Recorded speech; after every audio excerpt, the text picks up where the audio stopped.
America જવાની ઘેલછામાં વધુ એક ગુજરાતીએ ગુમાવ્યો જીવ। સાબરકાંઠાના મોયદ ગામના દિલીપ પટેલનું ગેરકાયદે અમેરિકા ઘૂસવા જતા નિપજ્યું મોત। 1.5 મહિનાની સફર દરમિયાન ડાયાબિટીસની દવાઓના અભાવને કારણે દિલીપ પટેલ બેહોશ થઈ કોમામાં સરી પડ્યા હતા, જે બાદ નિકારાગુઆની હોસ્પિટલમાં સારવાર દરમિયાન દિલીપ પટેલનું મોત નીપજ્યું। મૃતકના માતા લક્ષ્મીબેને જણાવ્યું કે પરિવાર સાથે પુત્ર ફરવા જવાનું કહીને નીકળ્યો હતો, જો કે તેઓ ક્યાં ગયા છે તેની તેમને કોઈ જ માહિતી નથી।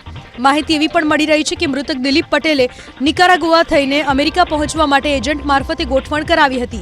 દિલીપ પટેલના મોત બાદ તેમના પત્ની અને સગીર પુત્ર પણ નિકારાગુઆમાં અટવાયા હોવાની માહિતી છે।